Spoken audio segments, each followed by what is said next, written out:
Okay, well, in chapter 1, Paul reminded the Thessalonian believers of their conversion to Christ.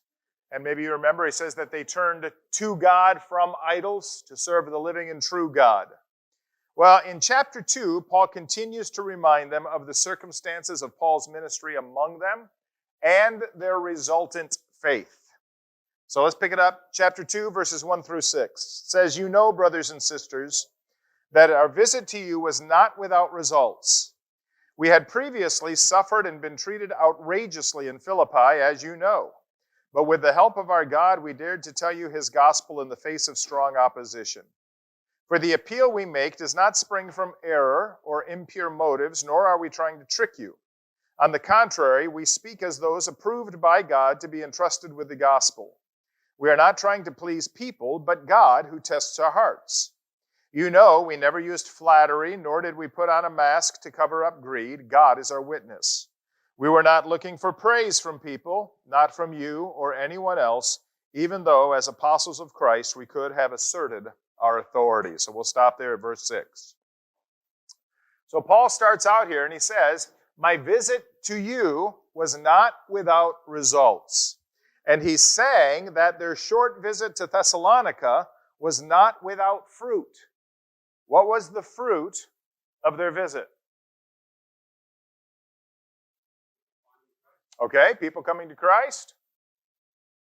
A church plant, basically it. People came to Jesus and there was a church. Have any of you ever been involved in planting a church?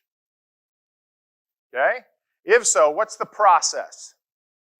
Usually an organic church plant starts with a small group of people who want to plant a church somewhere.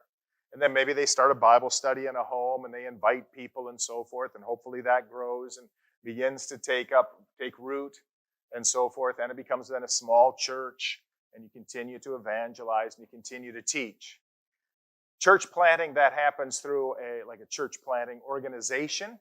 Okay, there's a church planting organization now here in the Independent Christian Church in Florida.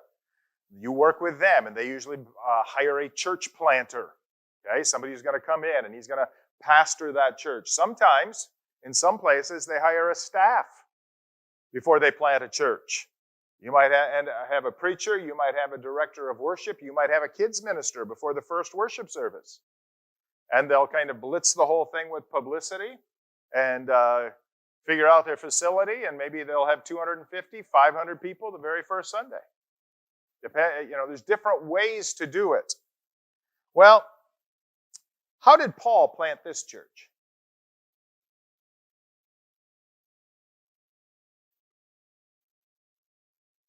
He just went to Thessalonica, right? And he says that he did what? He preached Jesus in the synagogue for how long? 3 weeks.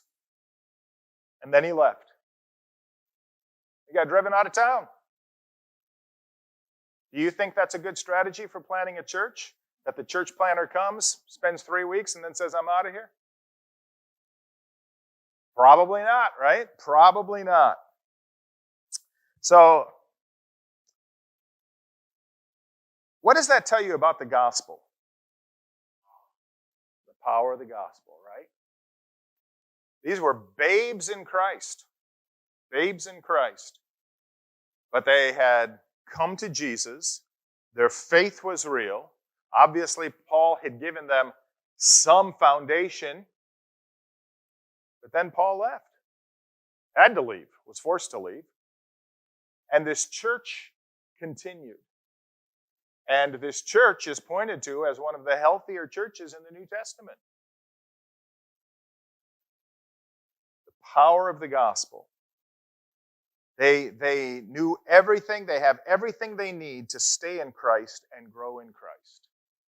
What an incredible thing. Right? I think so often we attach success or growth or those types of things with an individual or with a personality or with a style, instead of just trusting the gospel to do what the gospel has the power to do. The gospel not only saves us, the gospel grows us.